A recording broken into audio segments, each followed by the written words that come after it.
বাইরে বৃষ্টি পড়ছে পড়ছে পড়ছে, বাইরে কি পরিমাণ বৃষ্টি। আমি আর ছোটন যাব বাইকে আনতে, না বাবা বাইকে আনতে না।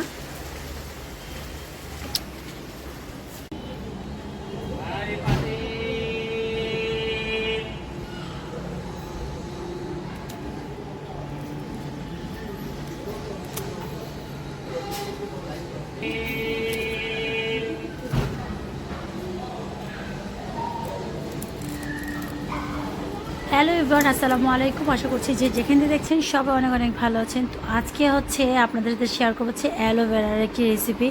এটা হচ্ছে আমি আমার মাঠ থেকে শিখেছি, তো এই জন্য হচ্ছে আপনাদের সাথে শেয়ার করতে হচ্ছে, আর দেরি করলাম না। তো আমার বারান্দায় অনেক দিন যাবত হচ্ছে অনেকগুলো অ্যালোভেরা হয়ে নষ্ট হয়ে যাচ্ছিলো। আসলে অ্যালোভেরাটা আমার স্কিনে অ্যালার্জি, তো দেওয়া হয় না বেশি একটা।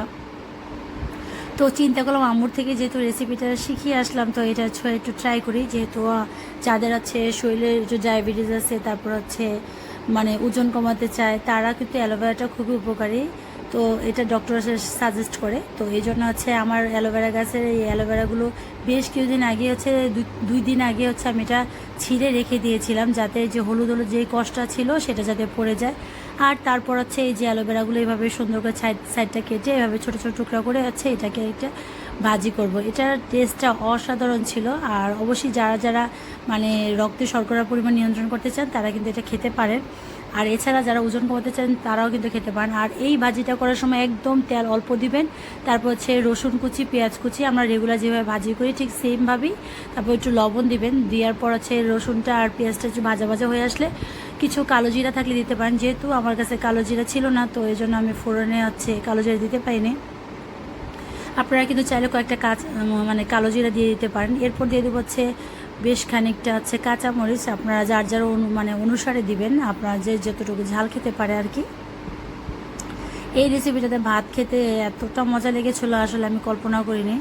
আম্মু তো যেহেতু ডায়াবেটিস, তাই প্রায় এক এক সময় সব সময় একরকম করে খেতে তার ভালো লাগে না। এই কখনো জুস করে খায়, কখনো হচ্ছে এভাবে ভাজি করে যায়। আর ভাজিটাতে কিন্তু বেশি কোনো মশলা দেওয়ার দরকার নেই, শুধু জাস্ট হচ্ছে আপনি কালো জিরা থাকলে দিবেন, আর নয়তো যে একটু হলুদের গুঁড়ো, একটু ধনিয়া গুঁড়ো দিয়ে লবণ দিয়ে জাস্ট একটু ভাজি করে নেবেন, একটু ভাজা ভাজা করে। এতটা মজা, সে একটু মানে টক লাগে, ফ্লেভারটা দারুণ টেস্ট হয়। অবশ্যই ট্রাই করে দেখতে পারেন।